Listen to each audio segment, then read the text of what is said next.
Hi, my name is Angel Cisco, and today I'm going to be presenting on why we should choose cognitive behavior therapy over antidepressants to tackle depression.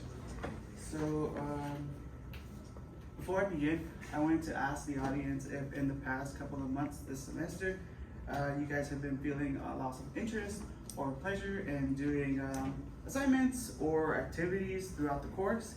If you guys have had witnessed a significant weight loss in the past couple of months. If you've had trouble sleeping or oversleeping. If you've had trouble concentrating on certain assignments or certain tests. Or overall fatigueness. Well, these are all symptoms of depression.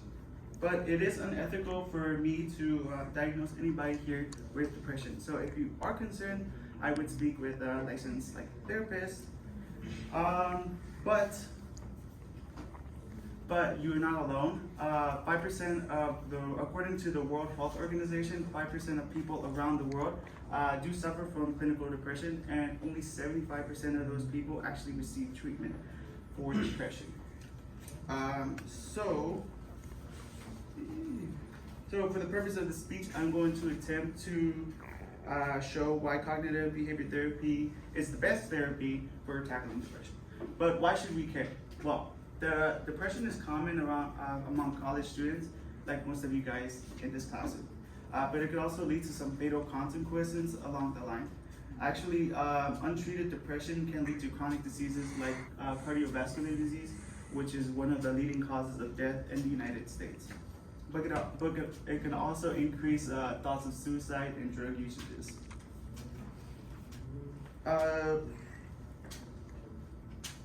So this is why we should recognize the signs of depression early. So why should you listen to me? Well, for the past 4 years of my college career, I have been studying psychology and learning different types of therapies that can be used to tackle depression. I've listed here a couple of the therapies that you could actually use to tackle depression. And I myself have experienced firsthand cognitive behavior therapy and antidepressants to tackle my own depressions and anxiety, but none have stood out to me the most than cognitive behavior therapy. So you should know your pros and cons. So cognitive behavior therapy should stand above antidepressants because antidepressants can get very expensive very fast, but they can also be very addictive and dependent.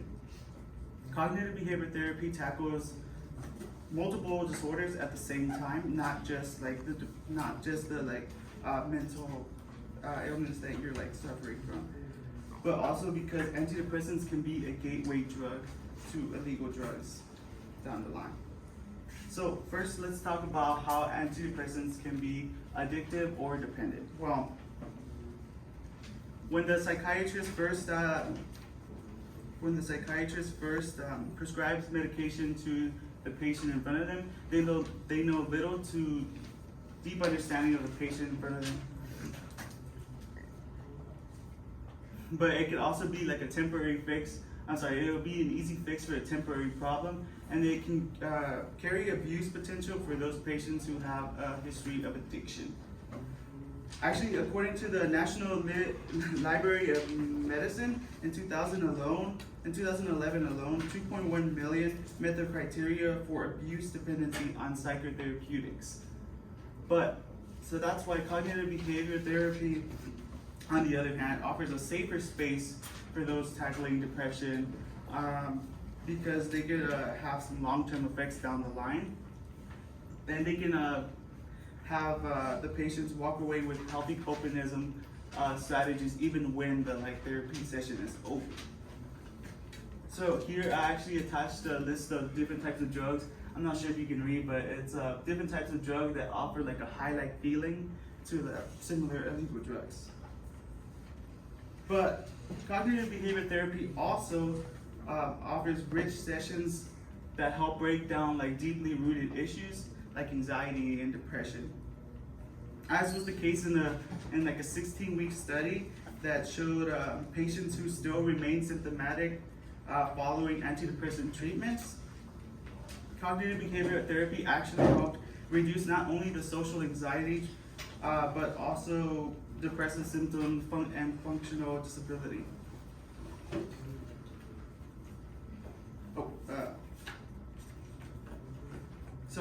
Antidepressants can actually be a gateway drug to other illegal drugs because according to the Pathways to Family Wellness, pharmaceuticals have similar molecular structure to illegal drugs. And when the treatment stops, the patient tries to find the closest thing to get that similar high. Cognitive behavior therapy, on the other hand, offers 24/7 support, and it offers judgment-free zone to have the patient be as freely open as possible and talk to their therapist at whatever time they feel the need to get help. So overall, we should choose cognitive behavior therapy over antidepressants because of how addictive they can be and how dependent they can be, but also because cognitive behavior therapy helps tackle multiple disorders at the same time, not only the specific disorder they're going for, but also because antidepressants can be